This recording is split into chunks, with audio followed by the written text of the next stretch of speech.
Not sure, and she said, yeah, you should have had me the job in the first place.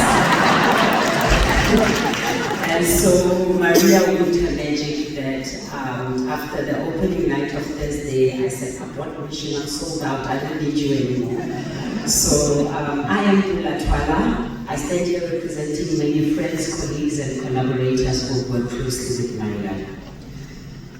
I met Maria back in 2001 when I was working at Bula Music as a junior publicist for the label's Pop Artists.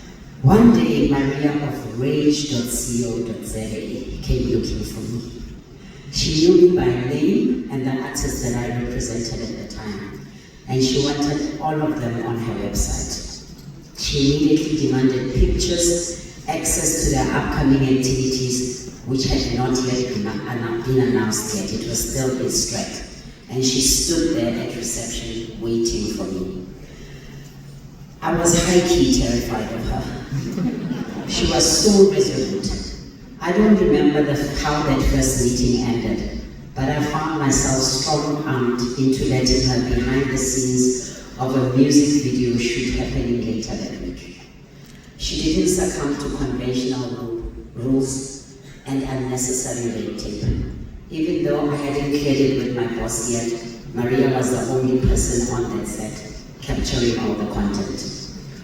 I do remember being enchanted by her confidence and that strong gait of hers. Something told me that being associated with that much gumption would help me grow faster in this industry. We went on to build an amazing working relationship based on her ability to profile our artists and events in such a fresh and unique manner. This exposed many of us to her great energy and care for every project she committed to. And as said here before, she never committed to anything she didn't believe in. Maria possessed the unconventional ability of helping to strengthen her wide network of creative communities across the world. That is what exposed us to so many cool places, cool people, and events. And although I worked with many artists and saw them from a distance, Maria had the ability to get you closer to people that you not only admired, but that would help your project get further. She was generous and focused on collaboration, encouraging all of us to ignite each other and leverage each other's talents. There was magic in her madness. As much as she was fun-loving, Maria was also a very serious person.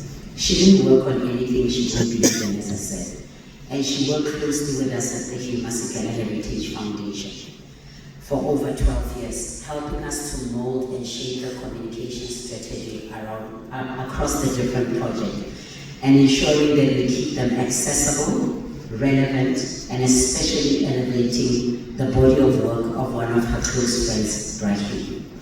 Not only was he always kitted out in her best shoes, but he often said, call Maria, she will understand. She's a lover of what we're doing here. She loves African culture. Have you seen my feet, babe? Which is what we are doing here. Call Maria. And Maria delivered that mission aboard as a publicist.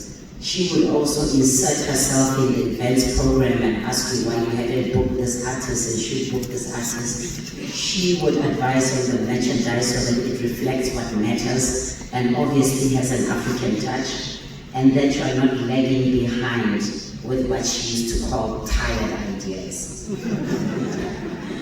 As soon as Maria was on any project, you were in good trouble with her. Press releases and interviews would sprout like mushrooms and they needed urgent response. It would be a barrage of WhatsApps. Where are you? What are you doing? What are they saying? Messages of her chasing confirmations. I spoke to a few colleagues and read some tributes that were being said about her from people who worked closely to her in this past week. They all shared colorful memories of Maria, reflecting on her interesting approach and dedication to her craft. Rosie Cat said, Maria struggled to send an email, let alone write a report of an event. As far as she was concerned, we were all there, so it should be easy to put some words together and look it over. I read Zoe Mudiha say, you always came through for us, my friend. From a panic to a sold-out show all the time.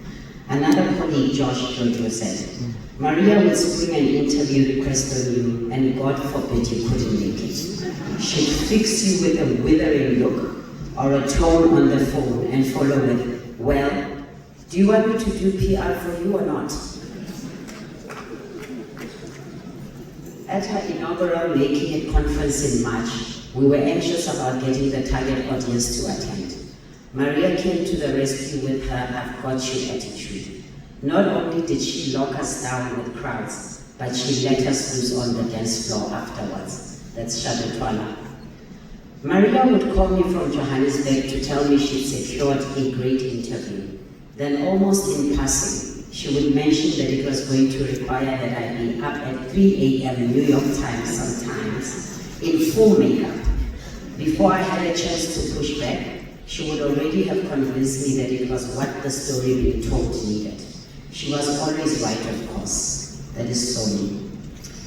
Brad Holmes wrote, the greatest tribute we can pay to Maria is to continue that work, to encourage the tribe of creatives, storytellers, musicians, photographers, designers, cultural workers, and city builders to come together and carry forward her mission, to continue building a creative future for Johannesburg and for African culture with the same openness, curiosity, courage, and the love that Maria embodied.